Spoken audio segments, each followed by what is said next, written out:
Hi everyone. Today we're joined by Talia Hardie. Hi Talia. Hi, hello everyone. And Talia, you're here representing SOS UK. Do you want to talk a bit more about your role?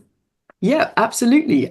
So I'm a climate action plan coordinator with SOS UK, and I work on their CAPS project, climate action plan project, more generally. So my role is to collaborate with schools to develop their climate action plans. We basically provide support for the brief that the DFE gave back in, I think it was 2022, to develop a climate action plan by 2025. So we kind of stepped in and offered that supplementary support where we look at how we can get it fully integrated into school systems, systems of leadership. We make sure that the students actually feel confident about the knowledge base needed to design a climate action plan. And we also try and really focus on that student-led approach. So I myself, and actually I'm a university student right now, I'm in my third year, and I go in and speak to secondary school students, and then they go and spread it within their school in the younger years. So it's this kind of really kind of reflexive looping approach where students teach students teach students. Yeah, no, it sounds really connected. And are you happy to say what university and what course you're on? Yeah, absolutely. So I study geography at Cambridge, and yeah, in my final year. Oh, great. Okay. Well, we're here though to talk about the Shadow Review, and I wondered, do you want to give a bit of context of how the Shadow Review has come about? Yeah, absolutely. So when the new government launched the curriculum and assessment review, there was a lot of kind of excitement in the climate education space and the education space more generally. We kind of knew this process would be triggered. So there'd been this anticipatory consciousness for a little while. And we all really felt that this could be the framework through which some real successful and needed evolution of education in the UK could take place.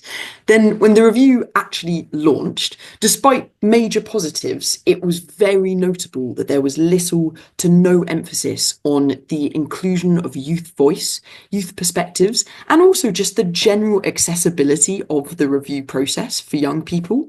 So, Teach the Teacher, which is a campaign run by SOS UK, they rightly highlighted this gap. And in response to it, they set up the kind of youth shadow panel.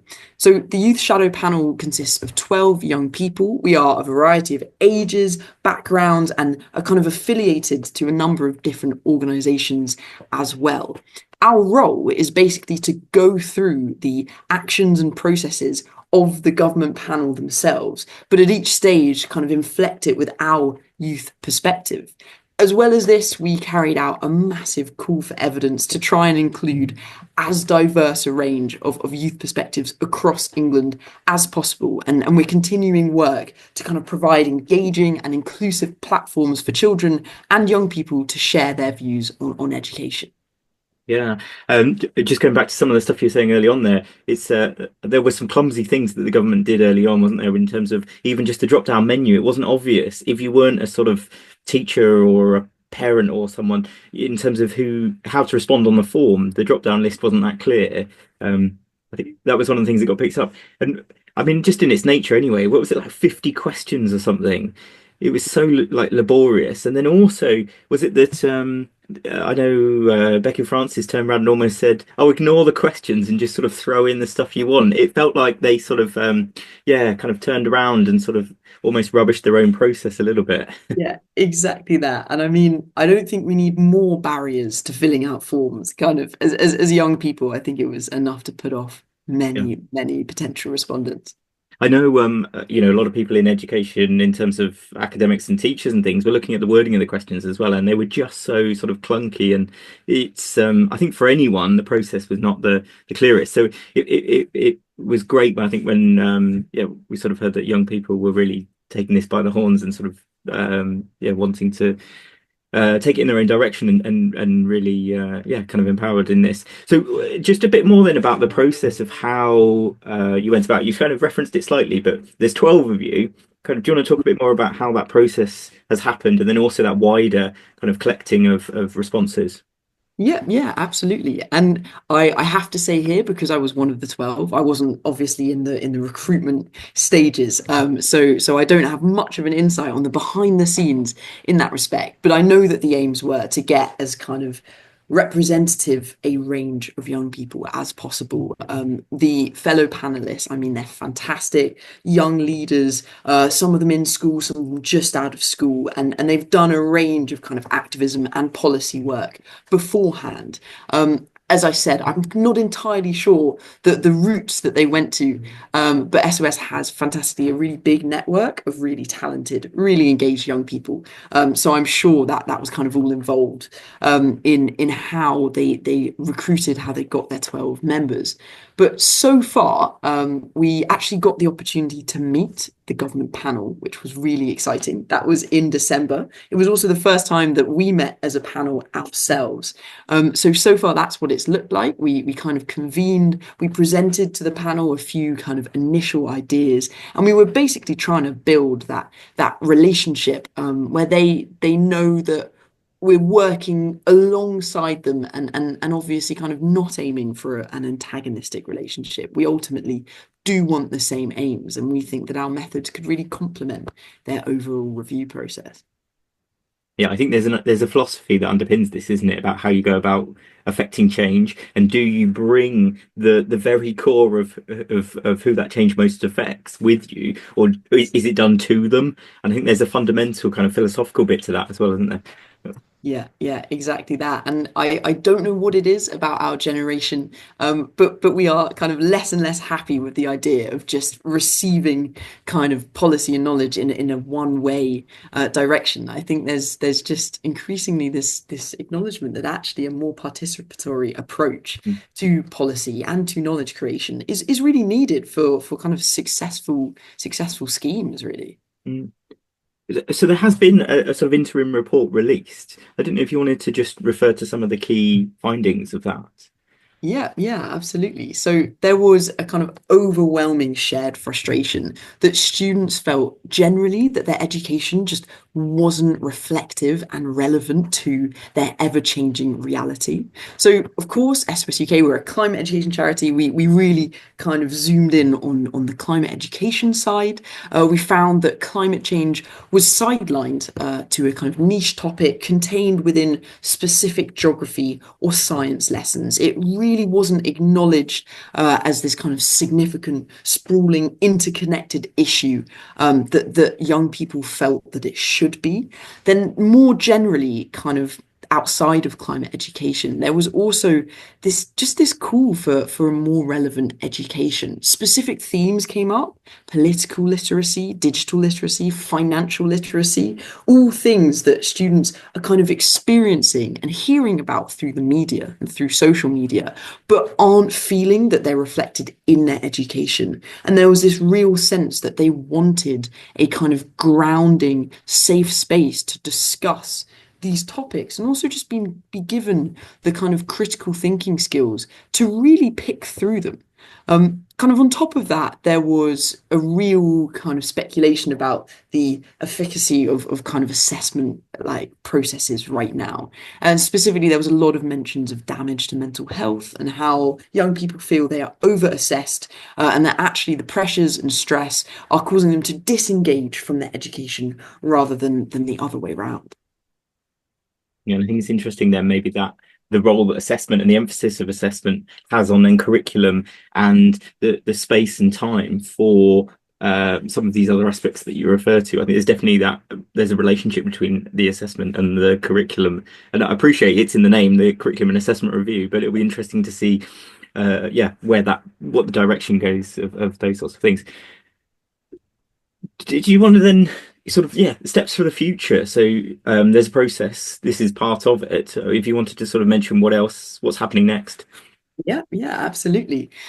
So on top of the kind of call for evidence, the survey, which I should say fantastically received almost 600 responses, which we were very excited for. We are now putting on regional road shows, and these are happening kind of throughout spring of this year. So we'll be heading to Bristol, Durham, and London, all with the hopes of engaging with young people directly about their kind of views and perspectives on climate education and the education system more generally. So this is the bit that we're probably most excited for because the chance to have direct, face-to-face, and real-time feedback is a totally golden opportunity. And what we're hoping is that through interactive discussions and workshops, we'll be able to get a real sense of the stories that lie behind the respondents, and just more gain more kind of clarity on, yeah, that broad range of perspectives on education more generally. Then, alongside the roadshows, we are also trying to engage with young people on social media. This kind of branch of the project is very much in its development stage, but part of our commitment to accessibility for young people kind of has to involve meeting young people in their spaces. And I think more and more it's acknowledged that digital space kind of constitutes a pretty significant portion of this. So we are basically trying to meet them there. We can be found on Instagram at the Youth Shadow Panel and under the hashtag of kind of hashtag Shadow Car. And the aim just being, yeah, to open up the kind of widest range of spaces that young people can interact with this review, so that at the end of the day, the people who will be impacted most by it actually feel reflected in its findings. It sounds amazing. Yeah, it sounds really great. Yeah, and then so there's the social media, but also there's a website. Is that the Shadow Assessment Review? Is it?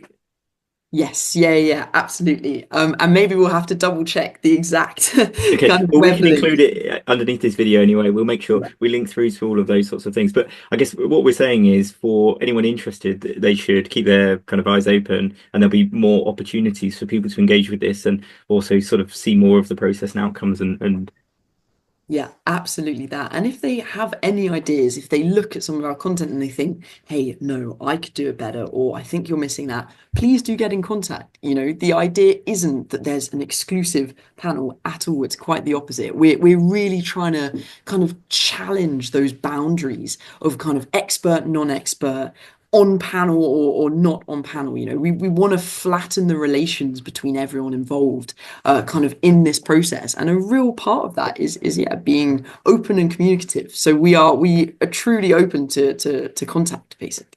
that sounds really positive. And I guess the interesting bit as well will be how meaningful the relationship and communication between the Department for Education, Breckie Francis, and kind of everyone else involved in that process. Yeah, exactly that. And you know, we are working on it. That's the Yeah. Well, I guess though, it's there's it can't be ignored in terms of, kind of the noise and also just how effective kind of the process so far has been. I think it's something that they can't sort of sit back and say, yeah, can ignore. yes, that I mean that's exactly what we're hoping. You know, and I think it's generally accepted that good policy comes from good method, and I think we're really working hard and putting in a lot of kind of labor and love into what we're doing, and I think that will be recognized. Cool. But thank you so much, Talia. Is there anything else you wanted to say or anything else worth mentioning?